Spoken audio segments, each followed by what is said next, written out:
In the hushed corridors of Althorpe House, behind the guarded doors of the Spencer family's private vault, lies a crown of diamonds whose story is as charged with sentiment as it is with power, the Spencer tiara. Valued at an estimated £400,000, this shimmering headpiece has journeyed through more than 2.5 centuries of aristocratic history, only to become immortalised when a young Lady Diana Spencer chose to wear it on the day she became Princess of Wales in 1981.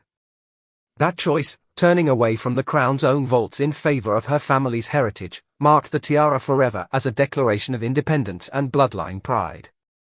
The Spencer family, among England's oldest aristocratic houses, has woven itself into the national story for over 500 years. From Sir John Spencer, the Elizabethan magnate whose London mansion became the social heart of Tudor high society, to later generations who held political influence in Parliament, the family has long stood at the intersection of wealth, influence, and royal proximity.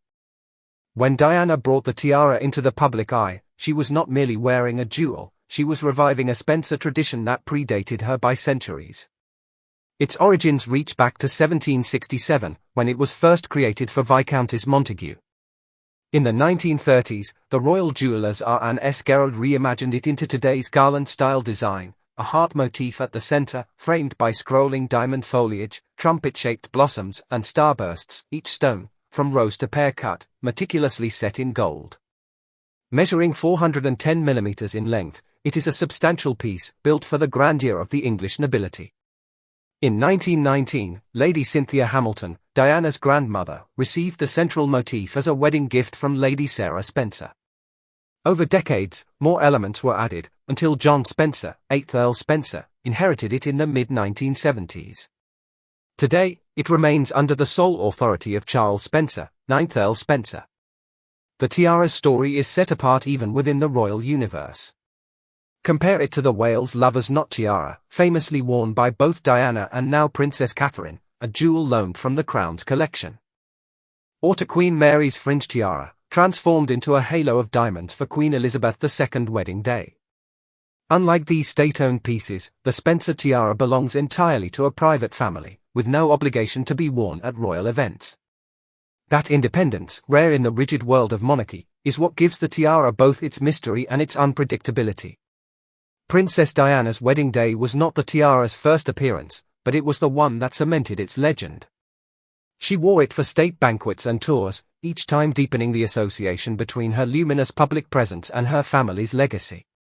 Her sisters, Lady Jane Fellows and Lady Sarah McCorquodale, both wore it for their weddings, and in 2018, Diana's niece Celia McCorquodale brought it back for a new generation's bridal moment. Beyond the aisle, the tiara has traveled to exhibitions, from Wartski's 100 Tiaras, in 1997 to the Boston Museum of Fine Arts, Crowning Glories, in 2000, and the decade-long Diana, a Celebration, tour. In 2022, it was displayed at Sotheby's for Queen Elizabeth II Platinum Jubilee, marking its first major showing in decades. Now comes the question that stirs both jewel lovers and royal watchers: who will wear it next? Jewelry expert Maxwell Stone sees Princess Charlotte as the most natural successor. Princess Charlotte is a key figure within the core royal family and embodies her grandmother's legacy in a very public way, he observes.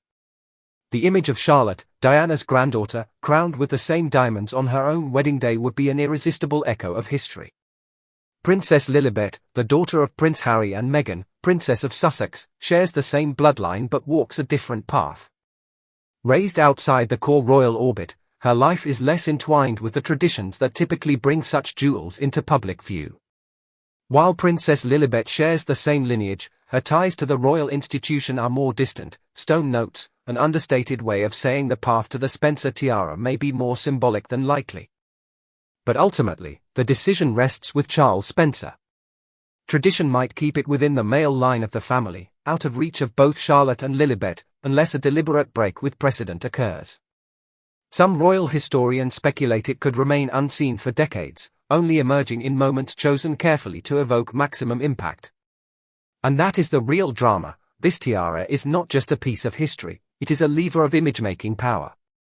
Until the day it is worn again, the Spencer tiara will remain as it is now, locked away, its diamonds catching private light, holding within them the weight of 250 years of family prestige.